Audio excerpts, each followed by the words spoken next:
بسم اللہ الرحمن الرحیم الحمد لأہلہ والصلاة علی اہلہا اما بعد۔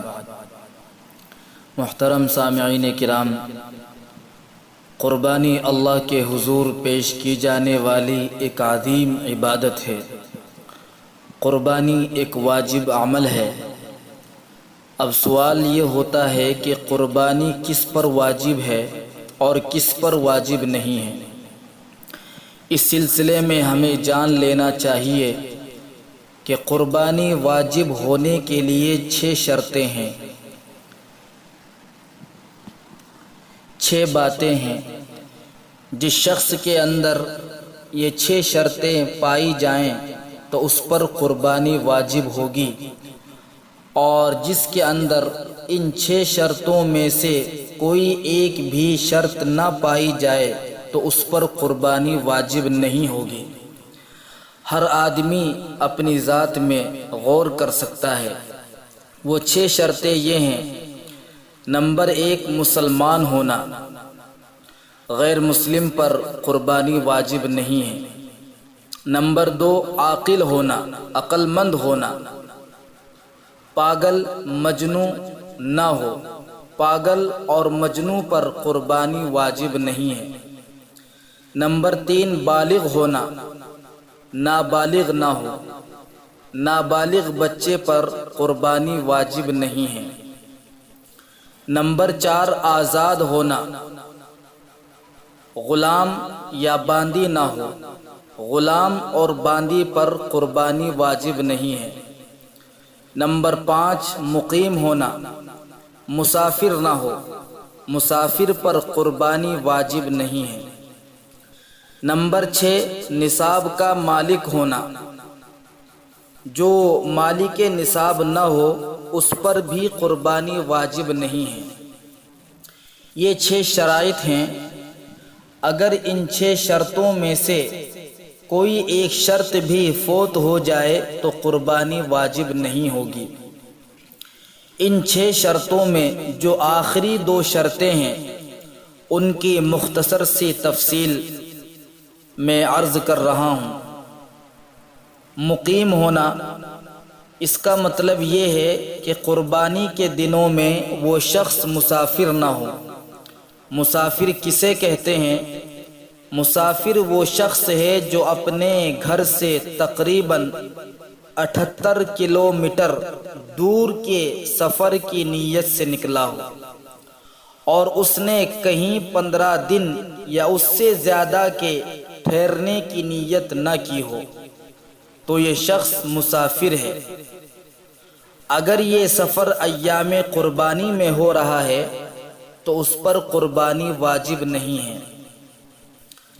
چھٹی شرط ہے مالک نصاب ہونا، یعنی وہ شخص نصاب کا مالک ہو، 52.5 تولہ چاندی یا 7.5 تولہ سونا اس کا مالک ہو، یا اس کے پاس اتنے نقد روپیے ہوں کہ جن سے وہ 52.5 تولہ چاندی خرید سکے، یا اتنی قیمت کا اس کے پاس مال تجارت ہو جس سے وہ کاروبار کرتا ہے، بزنس کرتا ہے، یا اس کے پاس ضرورت سے زائد ساز و سامان ہو۔ گھر میں جو سامان ایسا ہو جس پر زندگی کا گزر بسر موقوف ہو، یعنی اس کے بغیر زندگی گزارنا مشکل ہو جائے، جیسے پہننے کے کپڑے، رہنے کا مکان، سواری کا سامان وغیرہ۔ ان کے علاوہ گھر میں جو سامان زائد ہو اور اس کی قیمت نصاب کے بقدر ہو جائے تو قربانی واجب ہو جائے گی۔ سامعین کرام، قربانی کے واجب ہونے کی ان 6 شرطوں کو جان لینے کے بعد اب ہمیں معلوم ہو جانا چاہیے کہ اگر شوہر کے اندر یہ شرطیں پائی جاتی ہیں تو اس پر قربانی واجب ہے، اور اسی کے ساتھ اگر بیوی کے اندر بھی یہ 6 شرطیں پائی جاتی ہیں تو اس پر بھی قربانی واجب ہوگی۔ باپ اور بیٹے میں پائی جاتی ہیں تو دونوں پر قربانی واجب ہوگی۔ الغرض اگر گھر میں 5 افراد ہیں اور پانچوں مسلمان ہیں، عاقل بالغ ہیں، آزاد اور مقیم ہیں، نصاب کے مالک ہیں، تو ان تمام پر قربانی واجب ہوگی۔ عام طور پر ہمارے معاشرے میں ایسا ہوتا ہے کہ باپ قربانی کرتا ہے اور یہی قربانی وہ بیوی کی طرف سے اور اولاد کی طرف سے کافی سمجھتا ہے۔ یہ بہت بڑا مغالطہ ہے، اس کی اصلاح کرنے کی ضرورت ہے۔ بیوی اور عاقل بالغ اولاد اگر صاحب نصاب ہوں تو ان پر الگ قربانی کرنا واجب ہوگا۔ اس کا ہمیں خاص طور پر خیال رکھنا چاہیے، بلکہ ہونا تو یہ چاہیے تھا کہ قربانی کے فضائل اس قدر ہے۔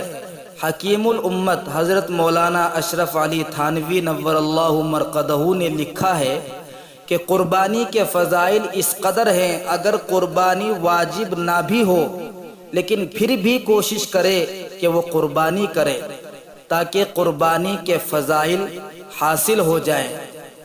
لیکن بڑے المیے کی بات ہے کہ ہمارے سماج اور معاشرے میں ایسے بہت سے لوگ ہیں کہ جن پر قربانی واجب ہوتی ہے مگر وہ یہ کہہ کر قربانی نہیں کرتے کہ اتنا گوشت کون کھائے گا، اتنے گوشت کا کیا ہوگا۔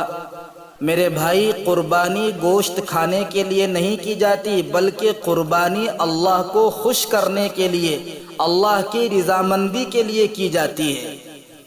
گوشت کھانے کے لیے ہمارے پاس پڑوس میں، ہمارے معاشرے میں، سماج میں، رشتہ داروں میں، تعلق داروں میں بہت سے غریب مسکین لوگ ہیں۔ آپ گوشت کو ان کے درمیان تقسیم کر سکتے ہیں، لیکن خدا کے واسطے قربانی جس پر واجب ہے وہ قربانی کرے۔ اگر واجب ہونے کے باوجود قربانی نہیں کرتا تو اللہ کے رسول صلی اللہ علیہ وسلم نے ایسے شخص کے بارے میں سخت ناراضگی کا اظہار فرمایا ہے اور فرمایا، من کان لہ سعۃ ولم یضحی فلا یقربن مصلانا، کہ جس شخص کے پاس گنجائش ہو، اس پر قربانی واجب ہو لیکن وہ قربانی نہ کرے تو ایسا شخص ہماری عیدگاہوں کے قریب بھی نہ آئے۔ ایسی سخت وعید اللہ کے رسول صلی اللہ علیہ وسلم نے ارشاد فرمائی۔